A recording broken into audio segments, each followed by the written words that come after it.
name is Tim Judah. I'm the economist correspondent for the Balkans, and thank you all very much for coming. And well, as you know, it's been a very interesting and not to say exciting conference so far. We're here on quite an auspicious day, the Balkans from security problem to security partner. I mean, I say auspicious because today is a day which will, I think, tell us which way we're going when it comes to security problem or security partner. I only need to just hold up a copy of today's Blitz and you'll know what I'm talking about. Stop NATO, says the barricade in Rudare in the north of Kosovo. And I think that a lot will hang on what happens, a lot will depend, actually, with regard to the questions we've been asked, on what will happen. So I'm hoping that that will be picked up by our panelists and the questions. Just to remind you, what are the lessons learned in the Balkans regarding conflict transformation, state building, nurturing of security cooperation? Actually, a lot has been done in terms of security cooperation. We can think of everything from police cooperation, certainly between Serbia and Croatia, the setting up or the planned setting up of a police cooperation centre, and also for the rest of the region. And I think that there's also quite a lot of military cooperation, certainly in training of officers. But although that's not necessarily widely known, how applicable are these lessons to other regions such as North Africa or the post-Soviet space? Fashionable question. Personally, I don't think that there is much relevance, but well, let's see what our panelists have to say, and what could be the role of the Balkans in a global strategic environment in the next decade. Well, good question, but as somebody said, I think in the first panel, that if you had a crystal ball, or in the first panel that I went to, that if you had a crystal ball and on the 1st of January you had predicted where we would be today, everyone would have thought you were crazy. So good luck to anyone thinking where we're going to be in a decade. Anyway, we've got a lot to get through, and our first speaker is going to be Karl Lammers, who's the Deputy Chairman of the Defence Committee of the German Parliament. Now, Mr. Lammers is going to speak first, and then he has to leave early because of his flight. So over to you, Mr. Lammers. Thank you very much for inviting me to this high-level conference, the first ever Belgrade Security Forum. I would like first to express my gratitude to those who have organized this conference, to Ms. Sonja Licht, President of the Belgrade Founder for Political Excellence, Ms. Bobic, Ms. Stojanovic, and furthermore the head of the offices of Konrad Adenauer Stiftung in Serbia, Montenegro, Mr. Henri Bonnet. For me, it is my third stay here in Belgrade. The last was 8 years ago, and since this time, much has changed. Much has changed, especially since the end of the violent conflicts that had its origin in the breakup of the former Yugoslavia. The region has achieved real progress. Serbia has achieved real progress. Balkans, Serbia today is a different place. We are here today to talk about the future of the Western Balkans region and its way from security problem to security partner.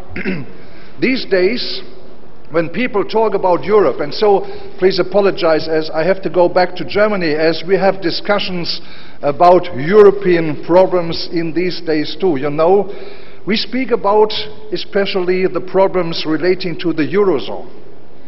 This is a vital issue, but we all should not forget that Europe started as a deeply political project with one aim: sustaining peace in Europe. And I also and always remember Helmut Kohl, the former Chancellor of the Federal Republic of Germany, who always said, Europe, that means peace. And I think he is right. In this context, the Western Balkans region has a special meaning for the European Union and especially for Germany too. This region lies at the heart of Europe, and the stability here is important for our security too. Much too often this region was part of violence and of war. People have witnessed terrible fright. My vision of a Europe whole, free and at peace, cannot be complete until the countries of the Western Balkans region are stable and secure. This is one of the most important issues with regard to foreign affairs of European Union and of my country. We all support you in your endeavors in this region. This is, on the one hand, because these reforms will bring freedom and prosperity to the people, but also because the region could become a role model for other nations which are yearning to change and democratize their political systems. We are currently witnessing dramatic changes in Northern Africa and the Middle East. Those protests of hundreds of thousands of especially young people evoke emotions, and I think we see people fighting and looking for a better perspective, for better education, for a better future. I for myself will leave Germany on Sunday to go to Tunisia to make a fact-finding missions in the framework of NATO Parliamentary Assembly, to ask what we can do to assist them if they ask for this assistance. I think that is very important, to think what we can do, how we can use our experience of transformation of a social order into another to bring people assistance in building up democratic structures. We all share their hope, the hope in Egypt, Tunisia, Libya, and all the other countries to become functioning democracies, or in the first step to build up democratic structures. And we hope that the freedom and rights we all enjoy in our countries will take root in their region too. Many countries in Europe, in the Western Balkans and your country, have shown that such a development is possible. I know that you cannot really compare the situation here or in some other countries in the neighborhood with the situation in Africa, but the adoption of new constitution, the organizing of free elections, the installation of new institutions, these were some of the essential stages in that process, as it is today in Northern Africa. The experience which were made in this region here can help now to support the countries in this part of the world. Ladies and gentlemen, we all are aware that the period which followed the armed conflict in the Balkans was not free of tensions, but the events which might have affected the stability of the regions were all managed peacefully. I think of the independence of Montenegro, the inter-ethnic tensions in the former Yugoslavic Republic, the effects of the international financial crisis, Kosovo's declaration of independence. Those events were all managed peacefully. What were the reasons for this? The effect of violence on the collective consciousness of people in this region, the punishment of the principal offenders, the reform process which was initiated, the re-establishment of close ties between neighboring countries, the consciousness of shared values, European values. These are all factors that helped to stabilize the region. All these factors are important now for a new role of the Balkans in the global strategic environment and as security partner in the Euro-Atlantic community. Ladies and gentlemen, we live in a globalized world, and I think we all know and feel that no country for itself is able to master the challenges and to solve the problems of today and of the future. So I think the most important issue is to cooperate, to stand together. And so there is a good sentence that is, cooperation is no option, cooperation is the only alternative. That is why European Union and I think NATO are essential for our common future.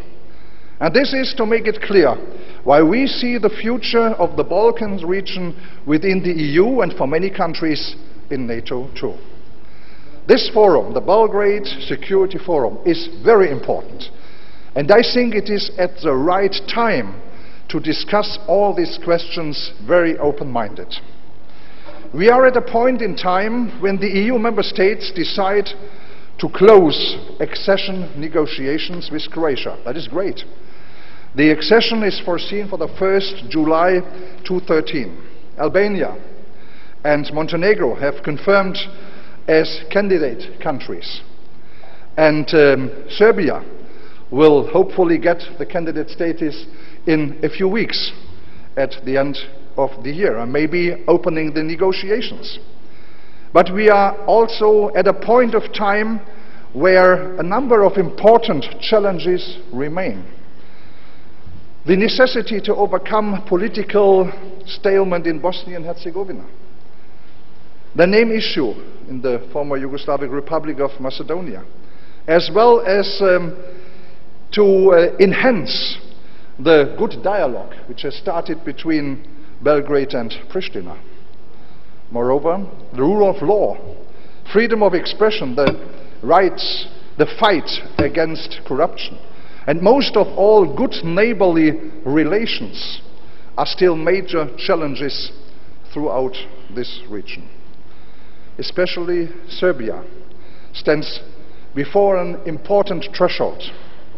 The country plays a very important role here in this region. The European Commission will publish its opinion regarding a candidate status in a few days. Then all countries of European Union will make their decision, and maybe on the 15th of December there will be a decision of the heads of states and government. Germany stands at your side. We give you a clear European perspective. And as our Chancellor said, we need you in Europe, and we will support you on your way in this Euro-Atlantic integration. But to become member of the European Union, there is still some way to go, and some more work and reforms to be done. I spoke about this yesterday with the Minister of Interior, with the President of your Parliament, and some other officials. And we fully agreed to this. And I think that is very important. There cannot be any shortcuts in meeting the Copenhagen criteria.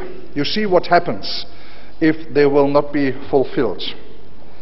Furthermore, during the summer and in these days, conflicts re-emerged, which we would have liked to be seen as solved. And so I fully support the endeavor of your government and of all in the region to solve all these problems peacefully. That is the most important message from my side and from us, to do this in this way.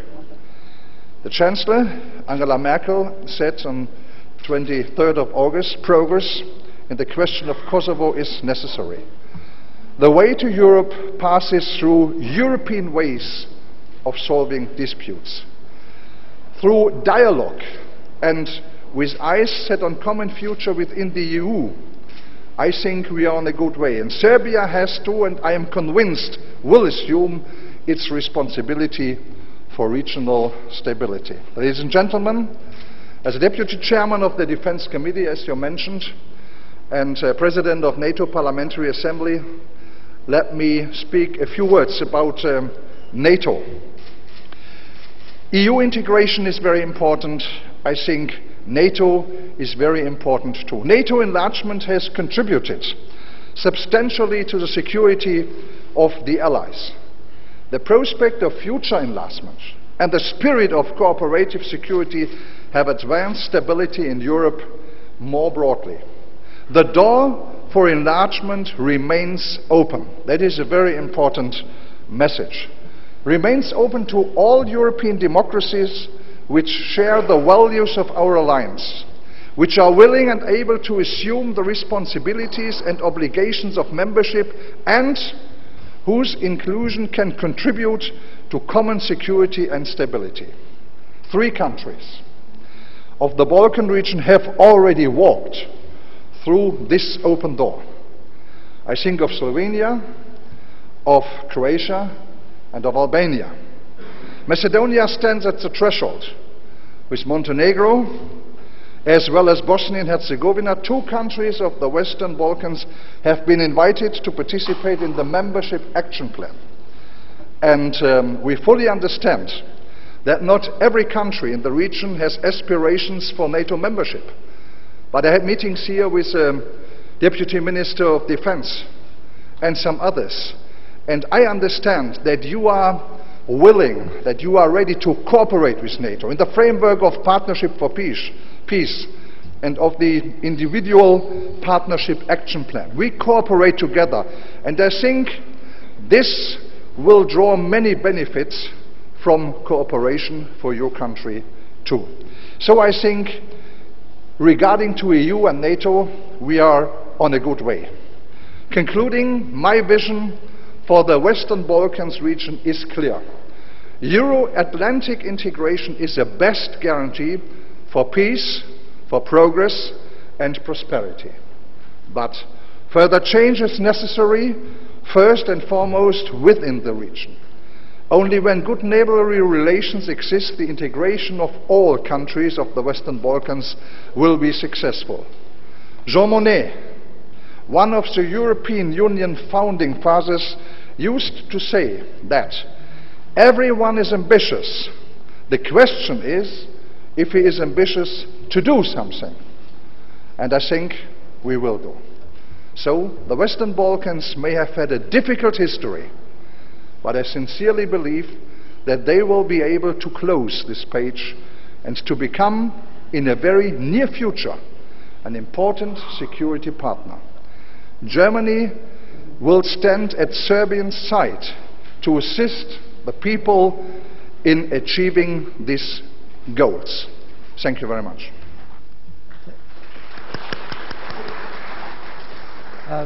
Mr. Lim, thank you very much. Normally, obviously, we would have questions at the end, but because you have to go to the airport, I would propose, if with your agreement, perhaps I can ask you one question, and maybe one question from the floor before you have to leave. Is that all right? Thank you. I would just like to ask one question, which I think is what everybody here would really like to know. I mean, you've made a ringing endorsement of Germany standing behind Serbia. But when Mrs. Merkel was here last week, sorry, not last week, recently, it was a little bit unclear when it came to this issue of candidacy. She said, no candidacy unless parallel institutions, let's not get into whether they're parallel or not, are dismantled in Kosovo. Well, she said, they have to be the beginning of the process, so it was kind of a bit unclear. What's your understanding of what could happen in October in Germany's position? I think the position of our Chancellor was very clear. We are looking forward to an integration of Serbia into EU. We respect the achievements you made in the last years, in the last months, in the last weeks, and going to the 12th of October to fulfill the criteria.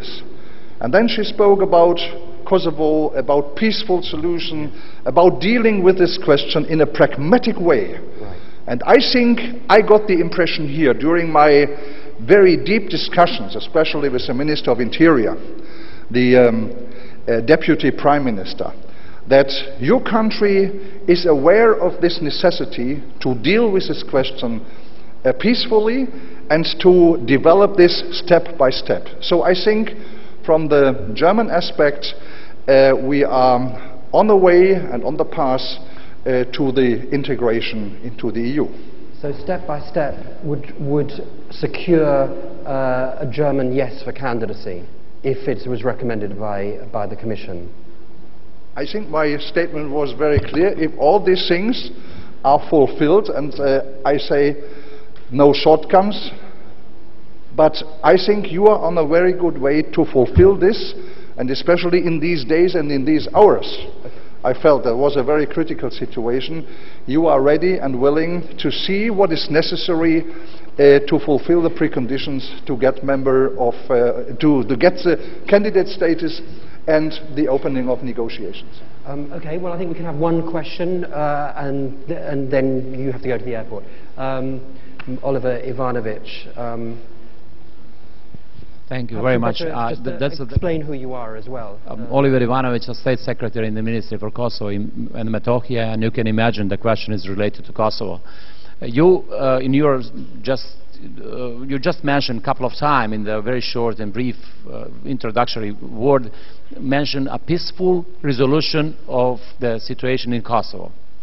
The peaceful, how the word peaceful goes along with sending the troops to the north to resolve something what the Kosovo Albanians consider unresolved. And we also think that we have to resolve that. But we started, the dialogue in Brussels, and we are the last we have been expecting is that someone will decide in a unilateral way to take the troops and solve the issue. And the second, my question is about the so-called parallel structure. You probably know that those structures are the single one. There is no alternative. There is no any other structure in which the Serb community in Kosovo believe. And from our point of view, that's not a parallel. From that point of view, I would just prefer to have a little bit more, let's say, careful approach, because that could be very dangerous for the remaining Serbs in Kosovo.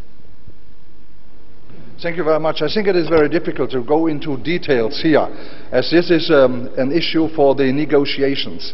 But what the Chancellor said is, we speak of parallel structures, and we have to evaluate where these parallel structures are. But I think the message of the Chancellor was clear, that we support both sides, Kosovo and Serbia, under the umbrella and in the framework of the European Union, to make a dialogue. I think that is very important, to speak about all these questions and to find, besides the decision relating to status questions, to find a pragmatic way to deal with these questions. I think that is in our interest in doing this and demonstrating the willingness and the readiness to do this, and they do it on both sides, I think. I hope, and we are sure. Then I think we are on a good way to say they fulfill the criteria and they are able and ready to join the Euro-Atlantic structures. Okay, well, thank you very much, and bon voyage from all of us. And now we will carry on with the rest of the panel. But thank you very much indeed. And thank you for taking those questions a little bit out of the ordinary. Okay, thank you very much. Okay, well, now we're going to hear from Ariane Starova, the Vice Minister of Defense from Albania. So over to you. Thank you, Tim. First, ladies and gentlemen, dear organizer of this forum, let me extend a great thanks for your presence here and great thanks for the organizers to have invited me here and to give me the possibility to share some views and to have the possibility to make a discussion at the end of this panel session about the issues out. Of course, I had in mind to talk longer than I have decided to, but I will try to keep within 5-6 minutes. So I'm starting with a couple of ideas I had to explore in more details, but just mentioning the title says premises of the problems I will try to discuss later. First, of course, we share the same opinion, and I'm convinced about that, despite some individual voices probably not here or outside this hall who might not agree with this. First, in our Western Balkans, we are under completely new conditions, and we are under new conditions for cooperations, and at the same time we have new horizons for cooperation in the future. Second, I'd like to say that all the Balkan countries have given a substantial contribution, not only for the regional security here, but even for the regional international security abroad. In a way or the other, some more, some less, some in a more specific way, some in the other more vague ways, but all are cooperating with international security organism to give their contribution to the international peace and security. That's also, I presume that we share, all of us.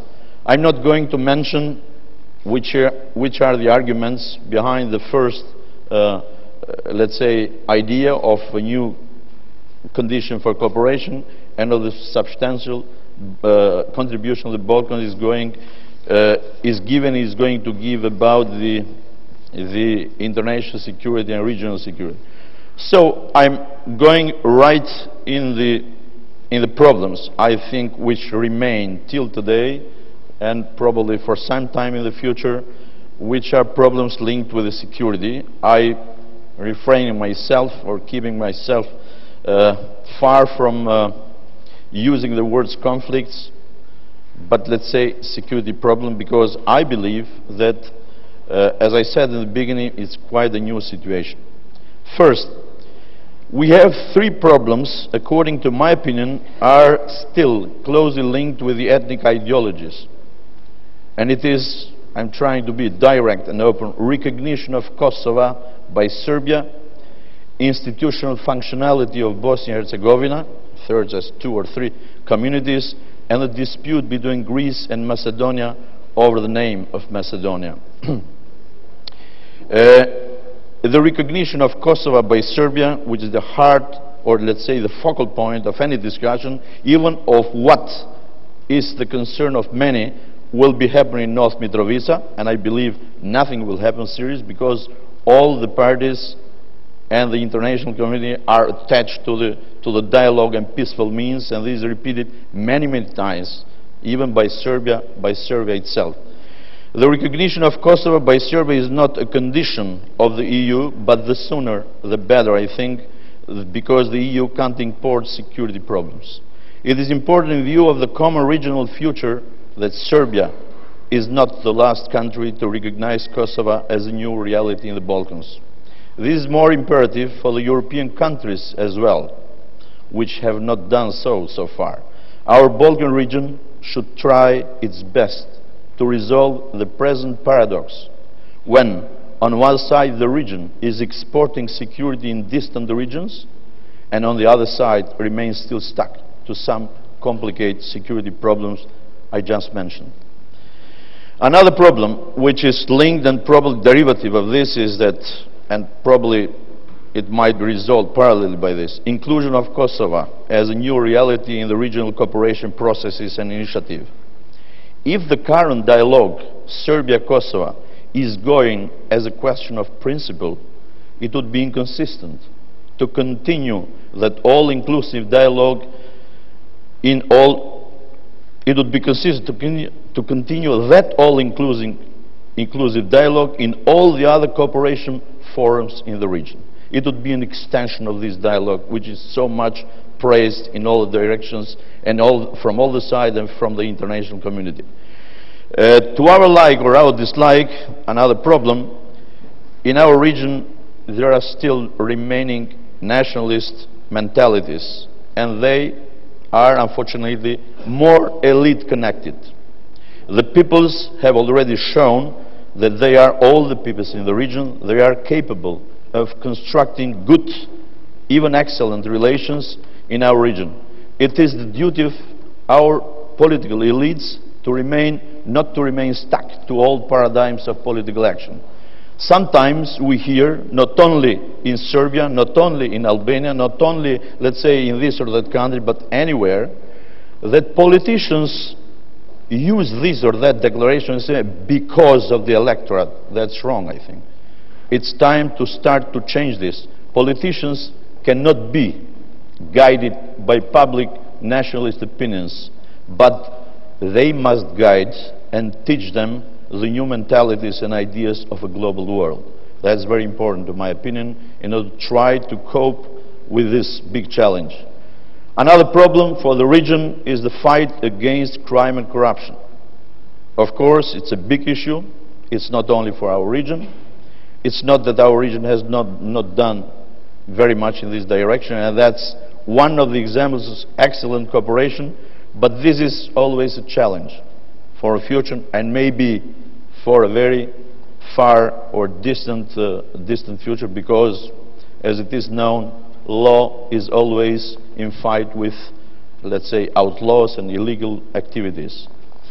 Of course, I would like to say a couple of words of North Mitrovica as a problem. I heard Oliver saying here in his question that it's unilateral intervention or unilateral action and sending armed forces and so on. Of course, these are elements of a state. It is a new state, but I don't think that the use of force there is a guide in the reality there. And it's a big, let's say, intermediary, which is international community, is not allowing that. But as Kosovo is a new entity and has sovereignty, of course they have to do something about that. On the other side, there is evidence, as I know, that there are activities, or there was activities there which were linked with organized crime and corruption. I'm not accusing Serbs or Albanians, but a new state is encouraged by the international community to try to impose there the rule of law. And the rule of law there is to the benefit not only of Kosovo, Serbia, to all the region. I had also some lessons learned about the reasons, but I'm stopping here because I have to respect the time. Thank you. And I'm available for question later. Yeah, no, I think that's the best thing to do. Let's keep it moving, and then we'll have a lively debate afterwards. And I'm sure there'll be some questions relating to that last point. Okay, well, we're now going to be moving on to Johan Pucher from he's the Defence Policy Director from the Ministry of Defence in Vienna. So over to you. Thank you, Mr. Chair. I will approach the issue, the Balkans, from a security problem to a security partner from the perspective of an Austrian official. Yesterday we had an extremely interesting panel about European security policy and perspective. It was about megatrends, the future of Euro, the future of the European Union. And I asked myself, what do such possible scenarios, I don't buy them all, what do these scenarios mean for Southeast European states? Change will come, that's evident. Are they mere figures at the chess game? Are they passive observers? Or can they be relevant actors? What conclusions can be drawn? Which policy might be pursued? What role for partnership in that context? We know Western Balkans has been considered an area of instability, and progress has been made. We know that all visible progress is there. The national rhetoric of the 90s has largely been replaced by commitments of most regional leaders to resolve open territorial and ethnic issues through dialogue and compromise. Some shining examples, Croatia and Slovenia. But the case is not yet closed, not everything clear. This showed also today's discussion. EU membership and NATO membership, extremely important. Pull factor kept the whole region together. Is this pull factor still working? The question. But in this framework, we see still the umbrella, the overarching umbrella of this membership not yet waterproof. There's blockages, hurdles, obstacles, and they impede partnership in this region. This should be solved, must be solved. So what does partnership mean in this framework? Partnership requires common interest. You marry something because you have a common interest. Common goals, not yet clear. Not yet clear. Strategic choices have to be made in that respect.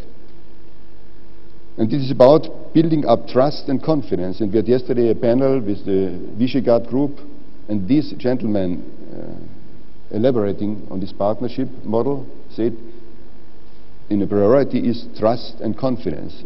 And the next step is then some concrete material outcome. Partner with whom? Now it's predominantly bilateral, from countries in the region with partners outside. But there's the necessity of partnership in the region, amongst the countries. However, you can only be a reliable partner if stability exists at home. Unreliable partner, changing, different opinion, different approaches, it's difficult then to build up a reliable partnership. Financial crisis and budget constraints that we all face should be used as a trigger for partnership and cooperation, as it is the case also in other regions of Europe. And partnership here in this region may serve an overriding political goal. We face a growing degree of dominance by big states in the European Union. Smaller states face difficulties for diplomacy. President Tadic has alluded to that yesterday. And it makes it difficult to safeguard the interest.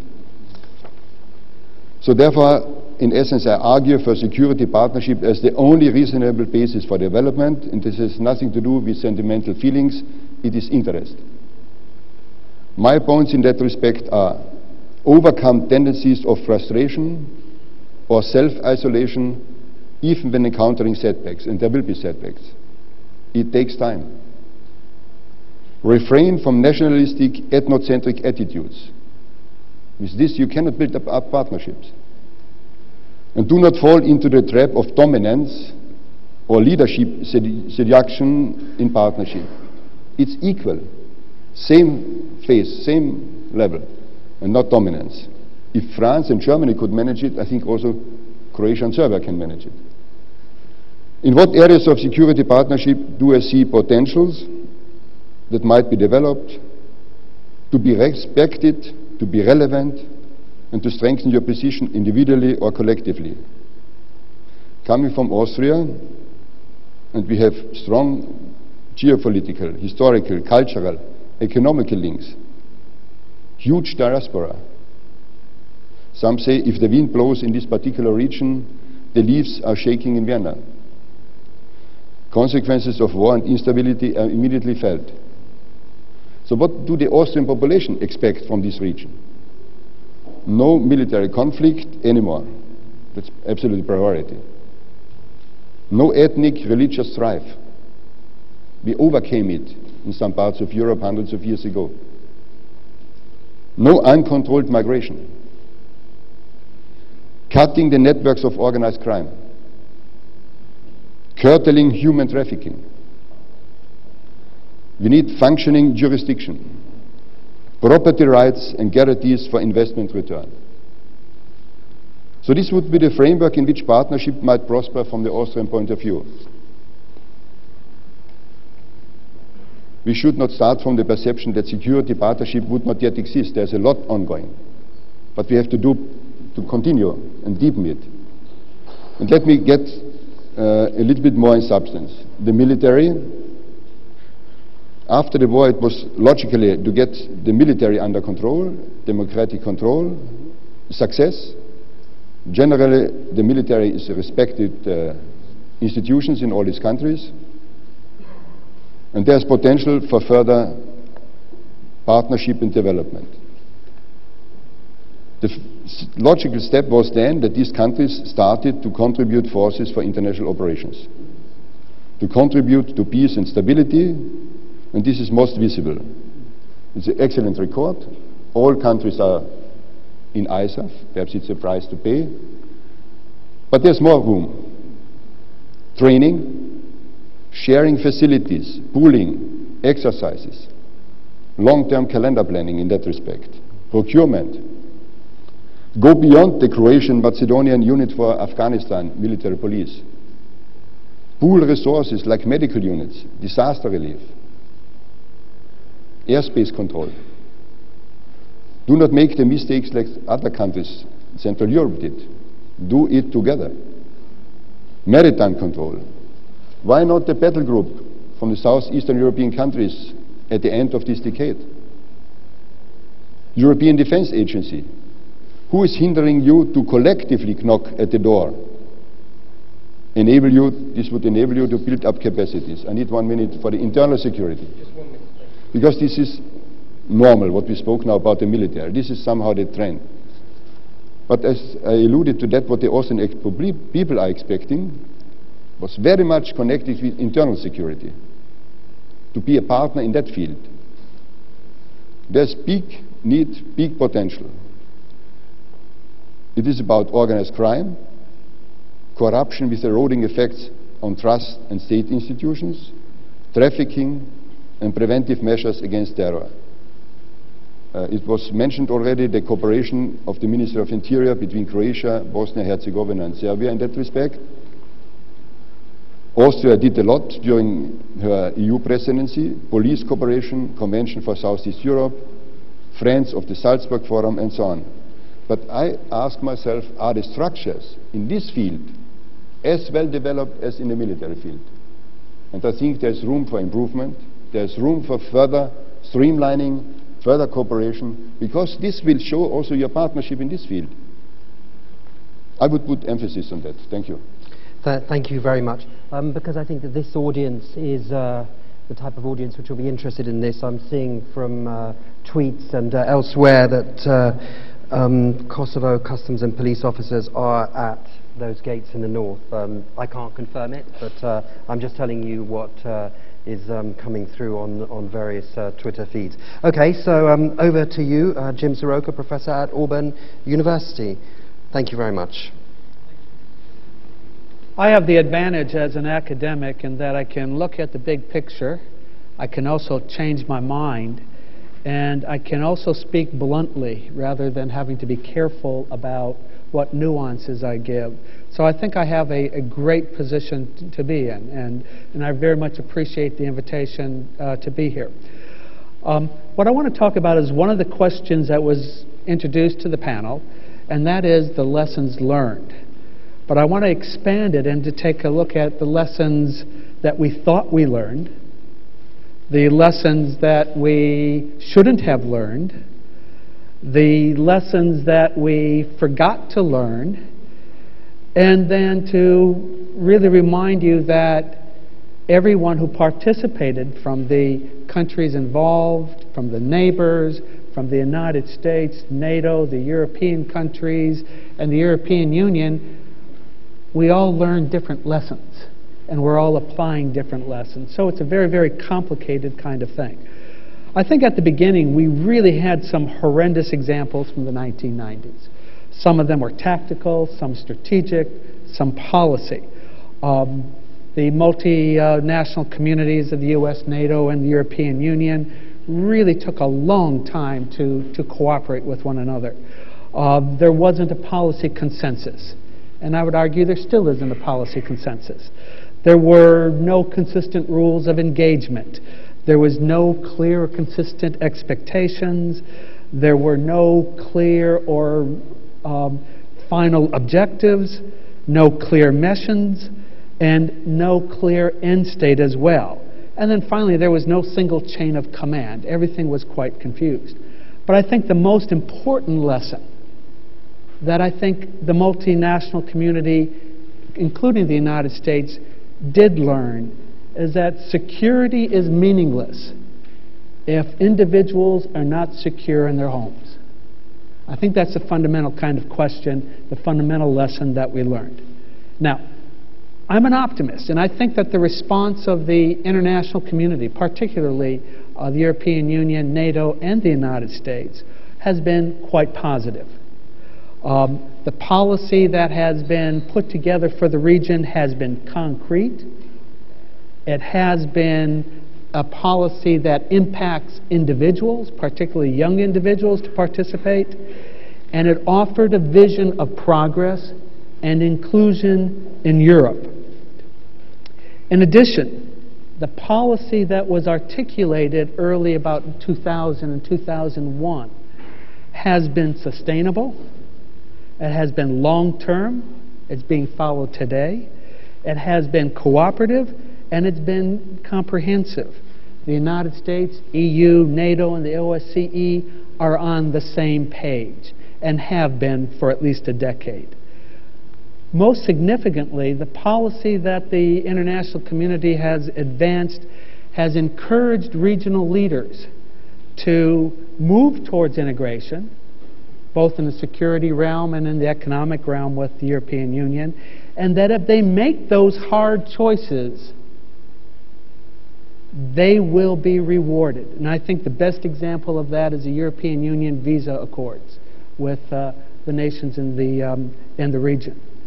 And they really got across the message through the PFP and later through the MAP process in NATO that you are all welcome in collective security should you do so. Now, one lesson that was not well learned was that security needs to be multi-sectoral. It needs to involve the judiciary, it needs to involve anti-corruption, it needs to involve the police, border control, etc. And the response that the international community made was reactive rather than proactive. And I think they continue to do that today. And if we want to extend to North Africa, I see the same problem. We'll wait till corruption becomes a problem, and then we'll address it. But the reality is, these are problems that you can foresee and you need to solve before they become very serious. Overall, however, I think the United States, NATO, and the European Union did not turn their back on the region, did not decide to exclude it, and a lot of progress has been made. Now, some lessons that are not shared include the following. For the United States, internal Western Balkan issues are not a core U.S. interest. I was reading this morning an interview that the Serbian ambassador in Germany gave to the European Observer. And he said, "We are waiting for the United States to take the lead in Kosovo." I think that's a mistake. In the United States, we view these regional security issues, correctly or incorrectly, and I think largely incorrectly, as just too complex to deal with, and that they can't be solved in our lifetime. There are still members of the security community in the United States that say, these age-old animosities, we can't deal with it. It's going to take 500 years for these to be solved, and I disagree on that. I think too many European interests, and particularly European capitals, and I think in the EU as well, perceive that the United States' influence is critical and that if things get serious, we will take the lead. I don't see that happening. If anyone needs to take the lead, it needs to be the European members, either the European members of NATO and or the European Union itself. A lesson that wasn't learned is that security needs to be multi-sectoral, and it needs to be multi-sectoral at the very beginning, both coordinated and comprehensive. Yesterday, the Assistant Secretary General from NATO talked about the need for cyber warfare to move from defense and deterrence. I argue that for regional security issues, you need to do the same as well. You need to think of regional security like a disaster. It's a human disaster. And the response is prevention, recovery, and mitigation. There needs to be a security framework at the beginning, and it doesn't need to be ad hoc. I think, for example, there needs to be a clear end state. We've had 17 years of the Dayton Accords, and there's no end state at this point. The security architecture needs to know how to separate the urgent from the important, and at some point deal with the important. And finally, the last point I want to make very quickly is that the question about the future of the Western Balkans is the wrong question. I think a regional identity is important, but the first step, and this is the step, for example, the Slovenes take, is to first integrate into Europe and then to capitalize on your strengths on a regional level. If you start with the region first, you're going to paper over your differences and never capitalize on your strength. Thank you. Thank you very much, and for keeping it brief. You're passing the baton to Žarko Pohovský, Professor of Philosophy from Zagreb, a voice well-known here in Belgrade, throughout the former Yugoslavia, and the first of our panelists, obviously, who has lived the trauma of the last 20 years in this region. So over to you, Professor Pohovský. Thank you for the invitation. I'd like to use the opportunity to discuss some of these terms that were given to us as some kind of homework with the title of the session. First of all, the title starts with the idea of partnership in security problems. The problem with this terminology is that we are under constant pressure of phraseology, which chokes every possibility of normal communication and thinking. There is no partnership between rich and poor, between mighty and weak, between master and apprentice, between teacher and the student. This so-called partnership is a bad diplomatic joke. The same way you can hear in Croatia every 6 months when some of these deputy undersecretaries of American State come to Croatia, that Croatia and the United States of America have relations of partnership. Of course no one believes this, but it's nice to say that. It's a kind of pedagogical tool, but it's not helping, because it's hiding the truth. There is no partnership. There can be no partnership. The colleague has just said, they're all the time expecting leadership. You do not expect leadership from your partner, but from someone else. And you expect leadership because you cannot cope with your problems. Some of these problems are not just yours. Some of the very unpleasant problems in this region came and are coming from outside. In the very strong competition of primitive ethno-nationalistic programs, the most primitive has come from Greece against Macedonia. And the competition again in this area is very strong in this context. When you read the analysis of organizations like Transparency International, you'll find out that they always mention Finland as one of the five best states in terms of anti-corruption climate in this society. But the same state is exporting corruption, not only to the Baltic states, but to Slovenia and to Croatia. It's very interesting and symbolically relevant. Patria is the name for corruption in our area. Not only coming from Finland, of course. But this is the way to tackle another aspect which was a few times mentioned here only on the margins. The essence of security is, of course, individual security, but individual security in social life.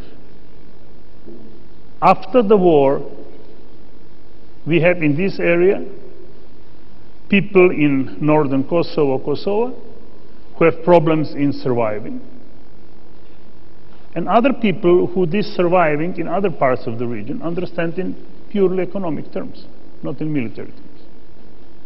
And this is quite a difference. Although you'll hear them saying it's about survival. But one aspect is in economic crisis. Another one is under the threat of tanks or whatever military equipment from whichever side it's coming. This is why I think we have to be very careful using these terms. This is why, paradoxically enough, the most important lesson we had to learn from the events in this area in the last 20 years is a very simple one. Do not love thy neighbor. If you can tolerate, but do not love. Because love is a tricky feeling which can quite simple wither away or can turn into something opposite. Whoever had any kind of experience with divorce can tell you that. And we have seen this. Neighbors hugging themselves 3 times a week, and then after 2 weeks hugging themselves with knives in their hands. So try not to hug the neighbor. Step back and understand that after the war there is a very simple, again not very pleasant, message. Hate, but do not kill. There is no love after war. The very good thing with the war, if there is a good thing, is there is not much love left. And you have to understand that hatred cannot be realized with violence. No violence is what we have learned from the war. Whoever has survived this war knows that living without explicit violence is a gift of normality. And then we'll start discussing all the other levels like systematic violence or structural violence or whatever aspects that can be important. When we forget this, and after 20 years we start forgetting these things, or 15 years in biggest part of this area, we'll try to organize a new life. Post-war life with new values in terms of European Union or other associations, but with very critical mind toward the world which is surrounding us. Because if we accept in Croatia or in Serbia or in Macedonia Brussels the way Moscow was accepted in 1945, it's going to be another tragedy. If we do not see severe mistakes within European unions, there is no point in trying to become a member of European Union. This is why I always say that politicians, diplomats, and even many sociologists dealing with public analysis do not understand that there is no real relation between Eurosceptics and pro-Europeans. There are Europhobes, Europhiles, and Eurosceptics. The only normal guys are Eurosceptics. They ask the questions how, why, what, where, and then accept something that's normal and necessary for our countries, which is European Union, but not without asking questions. If we can do this, we can introduce a climate of security in public opinion and in some other aspects. And then, of course, there is the last question, which I think is also important in this context. There is no region anymore as we knew it. There is no Western Balkans anymore. The Western Balkans is not as Western as it was because Croatia is out. In fact, it's out already. Formally is going to be out in 18 months. And there is going to be another structure of the region, another relations within the region.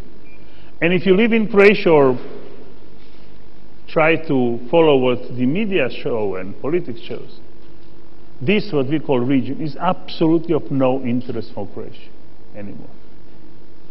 Croatia is oriented toward Brussels. It's not a very good thing, but it's true.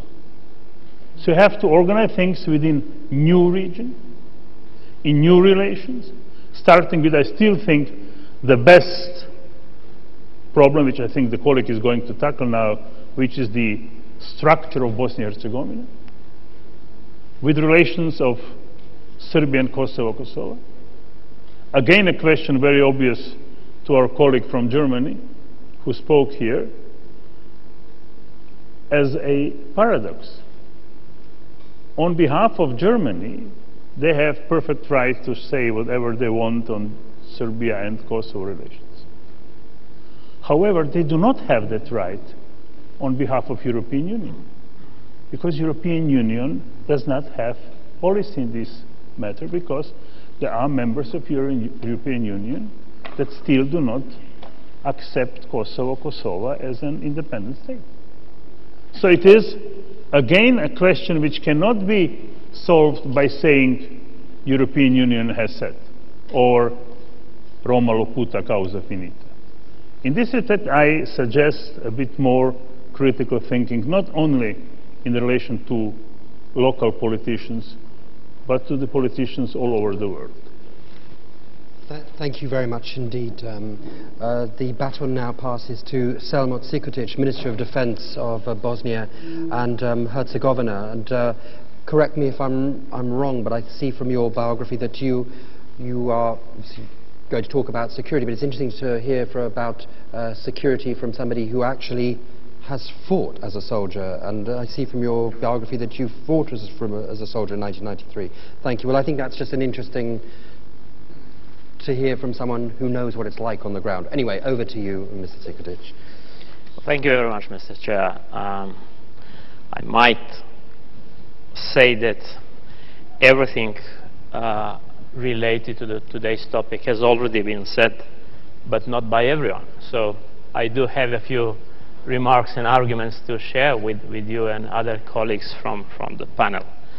I believe there are some aspects or majority of remarks that I could agree with, that have already been shared with you, and some of them that I see a little bit differently from the colleagues that have already expressed themselves. Let me start with a globally relevant aspect of any security posture and region, and that is the overall speed of change. We live in a time where the speed of changes is constantly increasing, with no sign of reduction or downsizing. So that is very relevant, and that speed of change will grow exponentially, not linearly. There is another very important aspect that in a way was shared by some other speakers, and that is the interdependence as the major feature of modern international relations. In other words, the globalization with all positive effects has created a new security environment in which the growing number of unpredicted security challenges and threats that are mutually very linked is putting every modern country in the position not to be able to respond to those challenges on its own. So every country, regardless of its size and strength, is dependent upon the cooperation, and therefore the interdependence has become the major feature of modern international relations and security. In our part of the world that is known as a part that is producing more history than it could consume, regardless how we address and call our part of the world, it is very relevant that life is lived together, life is lived ahead, but is understood looking backwards. We cannot get rid of the past, and it's always relevant. And we have got to accept the fact that we cannot change that past, but we can influence the future. And I believe that the last century, and especially the last decade of the last century, was the best learning opportunity, even though it was probably a very bad century for the Balkans, a very bad century for peoples and countries making that part of the world. But those tragedies are great learning opportunities. We are not so willing to learn from somebody else's mistakes, but now we had the chance to learn from our own ones. And I believe we'll grab that opportunity, we'll learn from those mistakes, and despite many troubles we are facing on a daily basis, I do want to recognize a number of signs suggesting that we are learning from our mistakes. But it's demanding, it's time-consuming, and it's a lengthy process, it's a long way to go, but I do want to share realistic optimism with you that we can do better if we continue to improve the lessons learned from the times that are behind us.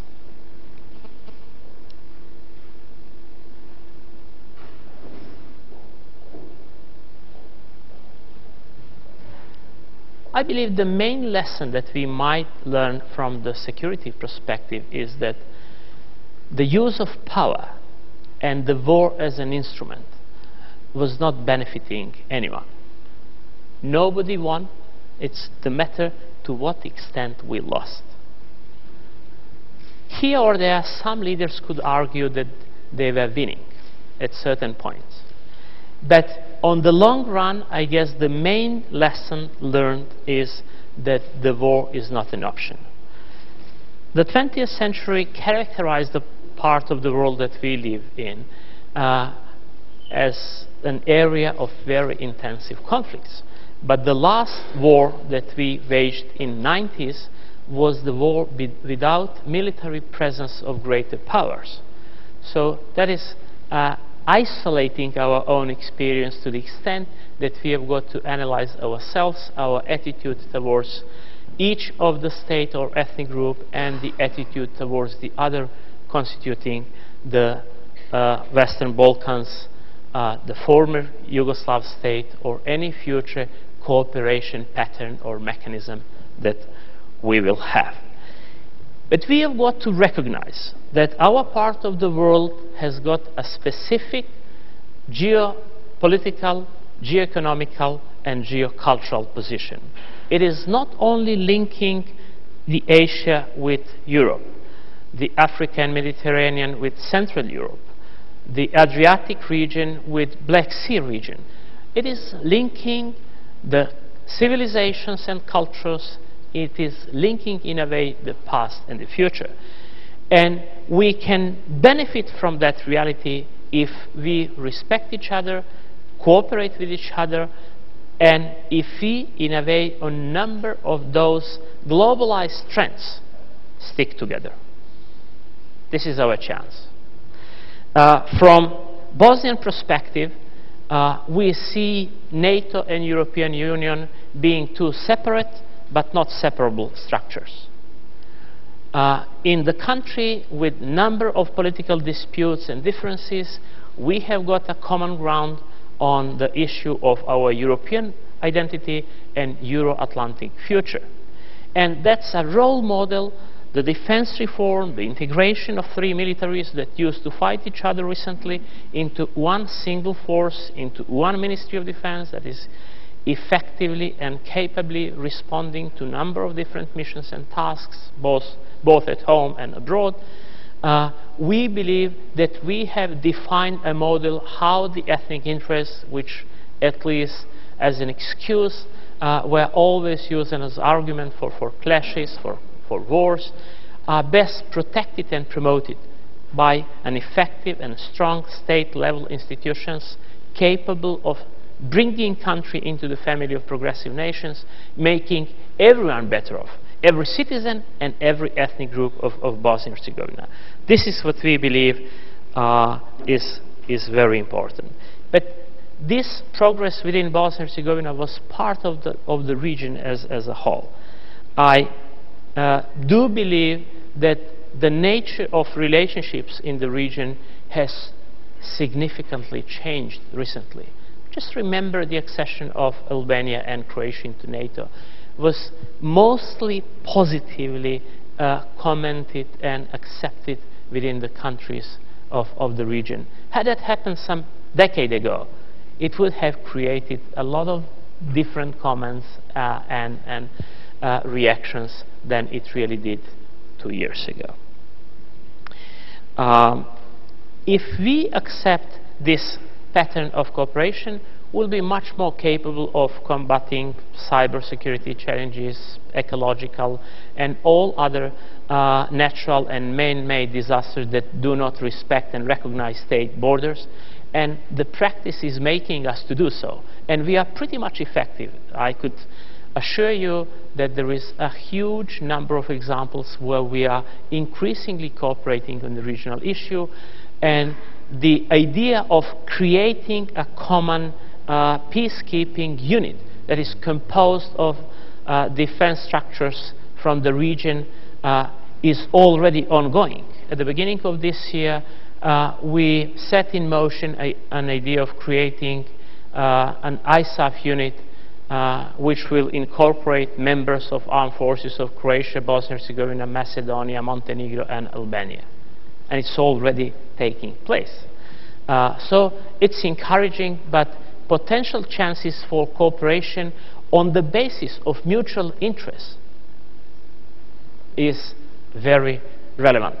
I guess we have tested the use of power scenario a number of times, and it is worthwhile reminding ourselves of the words of French Cardinal Richelieu, who used to say that in international relationships, the one who has got the power is right. The one who does not have power cannot prove neither to himself nor to the others that is right. And also, just to remind ourselves of the words of UK Prime Minister Disraeli, who argued that UK did not have no personal enemies, no personal friends, it only had personal interests. Following this logic, I could dare arguing that I believe that based on these promises of interest and benefits of cooperation, the part of the world that we are part of is going to be stronger integrated in 10 years' time than it used to be some 2 decades ago before the dissolution of a former country. I don't mean any kind of formal structure, but I assume the need for cooperation and the nature of relationship established on inherent and strong interests of the nations living in our part of the world. Willing to take some questions of yours if you have. I thank you very much for your attention. Thank you very much indeed, and it's rather nice to end this first part of the panel on a positive note, and especially to hear a kind of positive, upbeat message from Sarajevo. So thank you very much. Okay, well, it's now open to the floor. We have about, we've got 15, just a little over 15 minutes. So one thing, let's have some questions. We don't really need statements. So who's going to open? Who's got a question?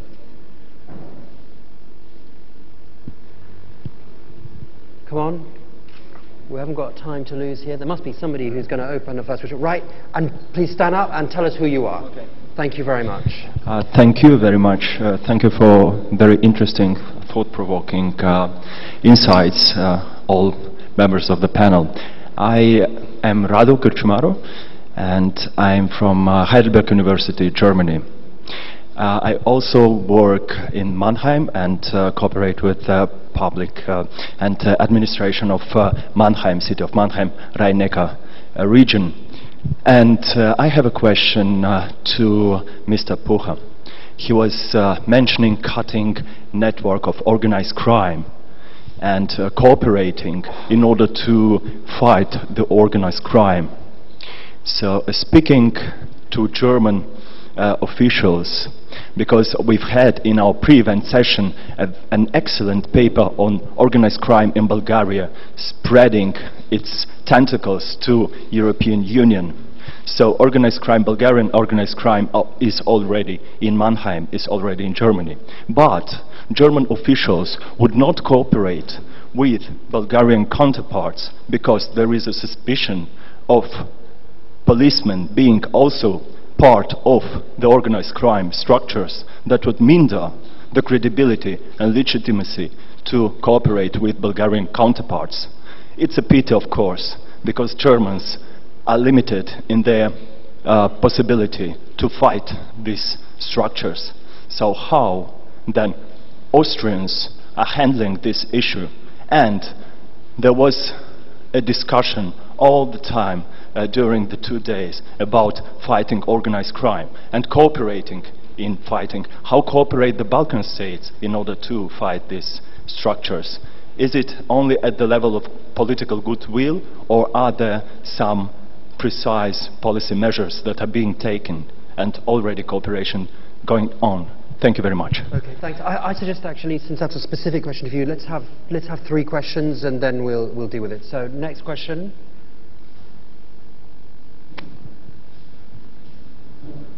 Okay, lady over there. Thank you. I have impression, Professor Senka Savic from University of Novi Sad.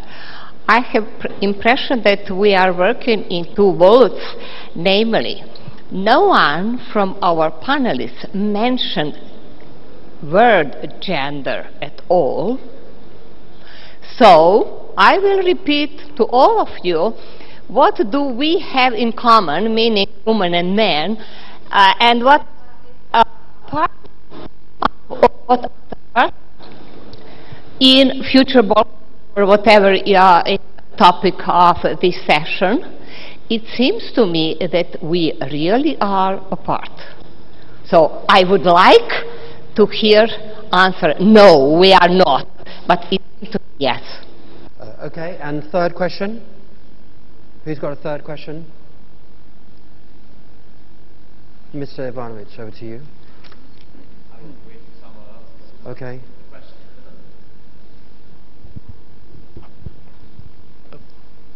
I have a question, to the Mr. Pucher, first of all, and the question is, how do you think that instability in Kosovo, that means in the whole region somehow, can be spread all over, can affect your internal stability, being the traditional, immigrant country? Many people from the Balkans are exactly, attempting even today to come into your country. And suddenly the question to Mr. Starova, the question is, would you imagine that Serbia will not change their mind about the Kosovo? Could you imagine that? And please, would you tell us what could be your approach, the Albanian approach in that sense? Because the Serbian very strong stance, there is no sign it is going to be changed. Would you just take that seriously in a consideration, and what could be your views on the future on the Western Balkans in that point of view? Okay, thanks very much. Let's keep the answers short so we can have another round, and let's be provocative. It's no holds barred here. Perhaps first of all over to you, because you had two questions specifically directed to you and one for everybody. Okay. Organized crime.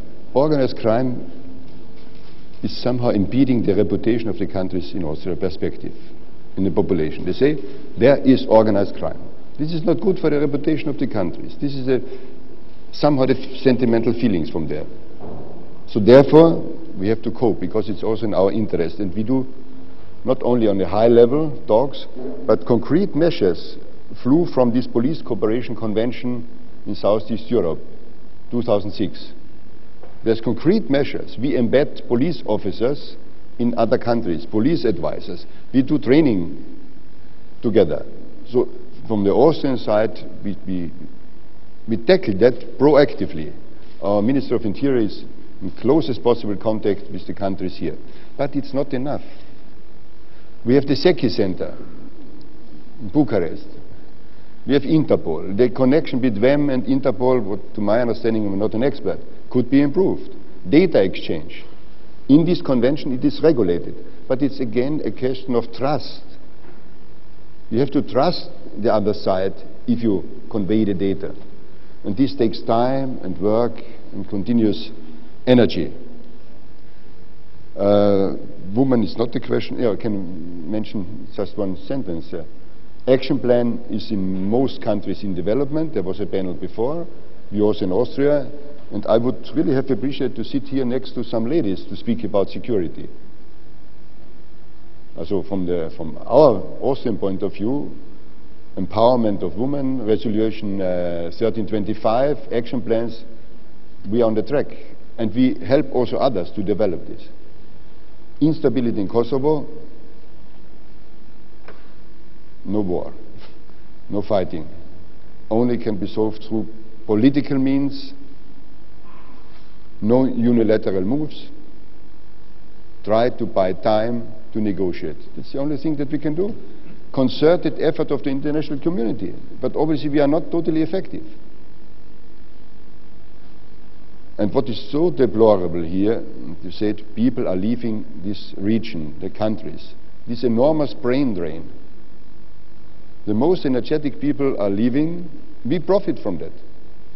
We have many leaders in business in Austria that come from this region. They are so energetic.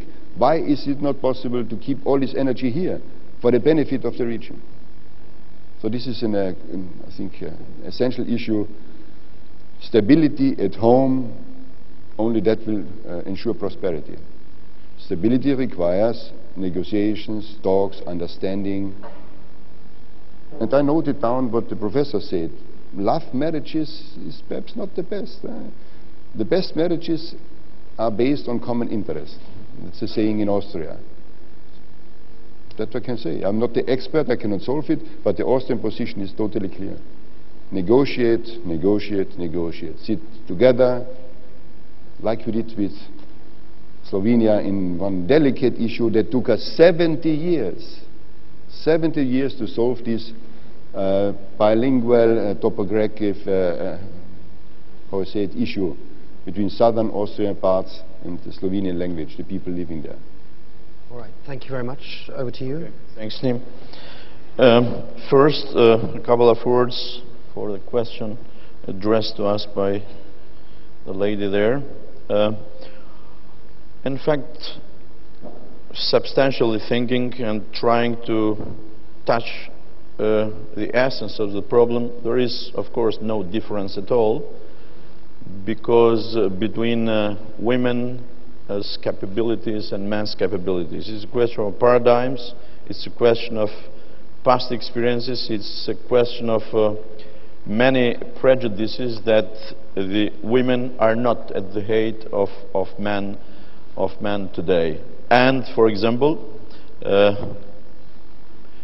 being pushed by a discussion I had just in the coffee break, where I learned that in Afghanistan probably there are more women in the parliament than at least in my country, Albania. I think that mainly there are two things. First, it's a question of political will. Even that I heard the opinion that the career for women is more facilitated in the military rather than in civilian life. I think that quotas might be used as a mechanism, even in civilian, and as a way of channelizing the political will. On the other side, the other element which is very much important is the individual will on the side of women as well. Because there are a lot of mentalities in our region which should be faded away. Why I use this expression? Because it can be done in a revolutionary way, but it means it will take some time. So it's quite a resolvable problem. It needs some time, but first of all, we should fuel more the political will. We are doing something in Albania. We have to do much more, of course, because if Secretary General, Assistant Secretary General Catherine Babst mentioned the high capacity and talent of women in NATO, in general international organization, I have my personal experience not only in Albania but in our region, having met and have excellent experience of talented women in all the areas at least which I'm connected to. So this is what I think about that. The next question. I could, Oliver, give an answer, a very short answer, saying that I don't believe that Serbia is not going to recognize Kosovo. I could give another answer, thinking what could be done and so on, but be sure that we are not going to war. We are not having a war in the region, and you don't expect from Albania that Albania would do this or that harsh political attitude if Serbia would not recognize in time in Kosovo. But let me stick to the first answer. I think that Serbia will recognize Kosovo. I'm sorry again to say or to be so direct. Don't ask me about argument about that, and that's, I think, something which goes without saying. But this is my feeling, this is how I guess it, and I'm the type of man that move a lot in the region, have a lot of friends, not only in Serbia, but anywhere, and so I think that my feeling should be considered a little bit. That's my answer. Thank you very much. Now, we are a couple of minutes from the ending, so I'm going to look at Mrs. Licht here and say, with your permission, perhaps we'll have two more questions, and then I'm going to ask everyone to stay in their seats, including the panel, because then we're going to hand over directly to Mrs. Licht. Okay, we've got two more questions. Okay, it's a lady over there. Thank you. I wanted to give chance to some of participants and not organizers. My name is Sonja Stojanovic, Belgrade Center for Security Policy. One quick question. How can Balkans not be forgotten, but not be someone that gets interest just as a source of problems? So how could we be supported in next period and be on agenda, both in Europe, US, but not because of problems? That's a good question. And the second question, the lady there, please.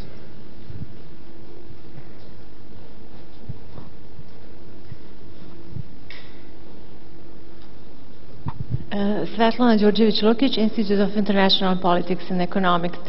As it seems that the panelists will not have time to comment on each other's statements, I would like to ask representatives from the region, especially Mr. Serova and Mr. Puchovsky, to comment on Professor Siroka's assessment that the Americans are not interested in resolving the remaining issues in the Balkans, and that we shouldn't look at Washington for that.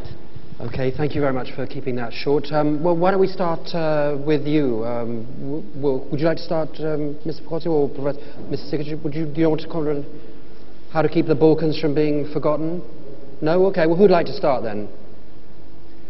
Go ahead. I just have a very quick comment on it, and I don't mean to be flippant, but the way to get positive attention is to do positive deeds.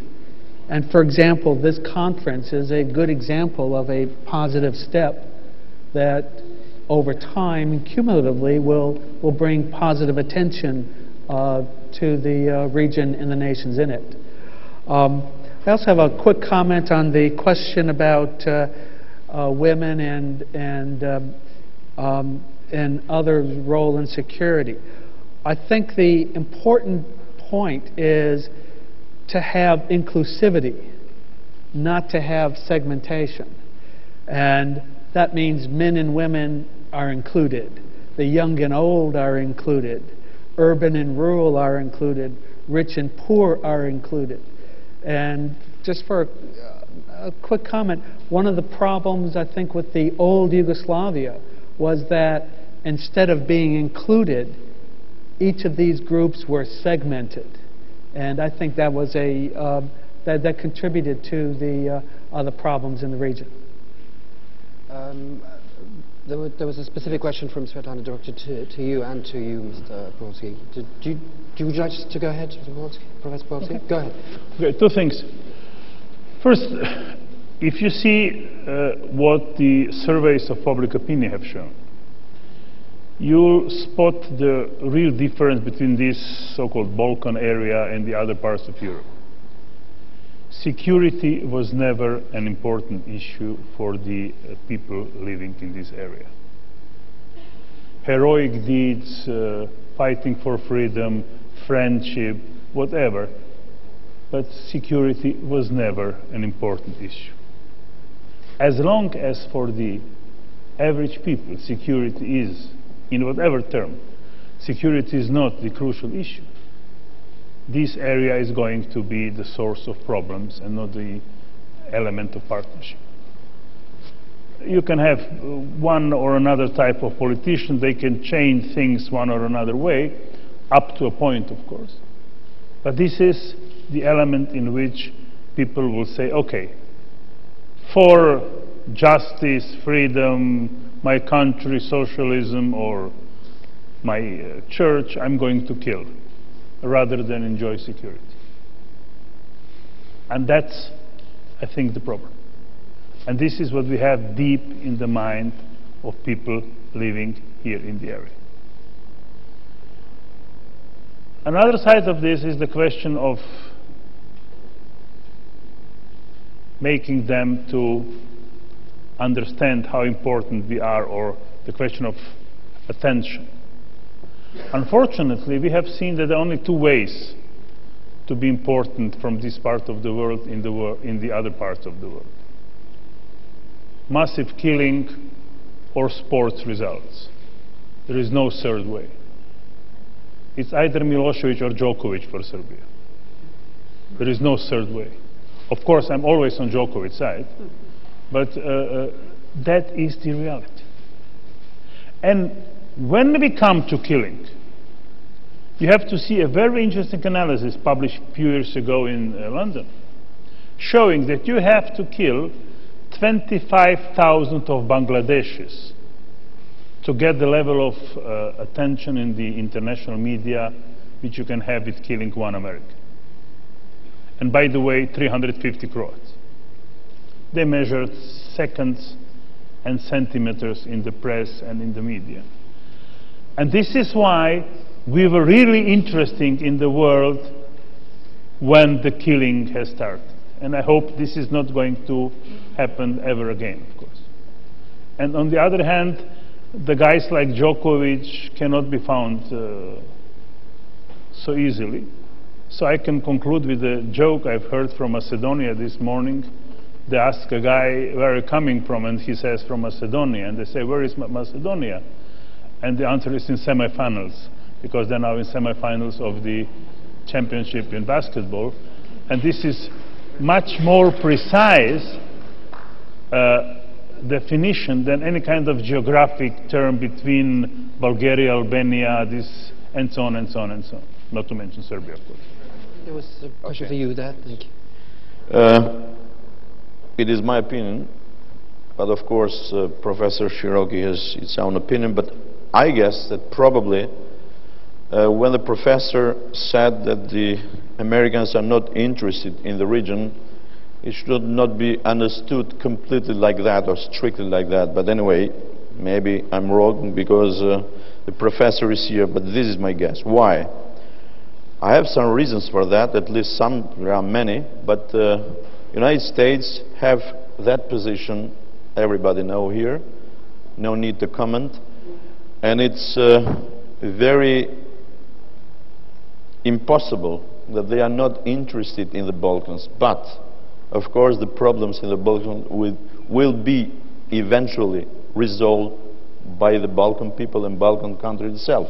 This has forever been like that, even that at certain moments the intermediation has been some kind of stronger than before.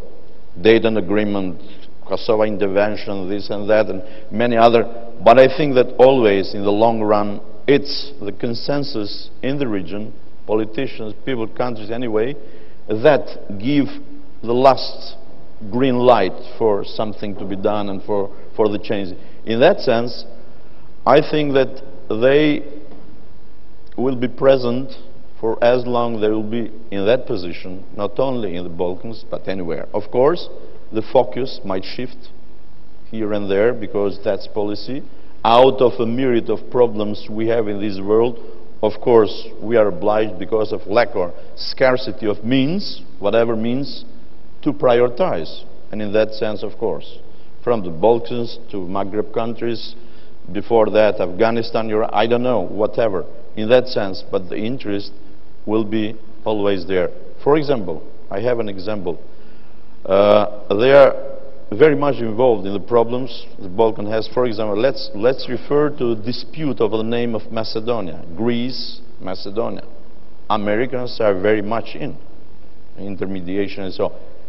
It's another thing that it is taking very long, and I don't know how there are optimism and then immediately pessimism again, but they are very much involved in that. And also for many other questions. Even that, as I mentioned, this problem would think that that dispute over the name shouldn't have become an insurmountable obstacle for integrating Macedonia in NATO and in EU.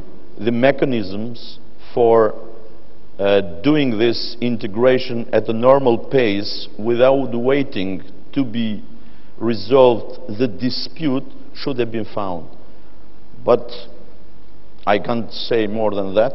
Of course, it's not up to me to find the mechanism. I can only comment on that. But to come back to, I think that they will be interested, but with those detailed comments I made during my... Thank you very much. And I'm going to now call things to an end. But I would like, as I said, everybody to stay where they are. And I think we can only conclude that we are perhaps today fatefully on the cusp. I mean, plenty of disputes left, or one where people might even start hitting each other, if not worse, today, which could set the trend for the future, but hopefully not. But on the other hand, we're talking about Balkan battalions. So thank you very much, and now I'm going to hand over to Mrs. Licht. Thank you, I'm looking forward to hearing. But stay here, because everyone should stay in their seats. Yeah, that's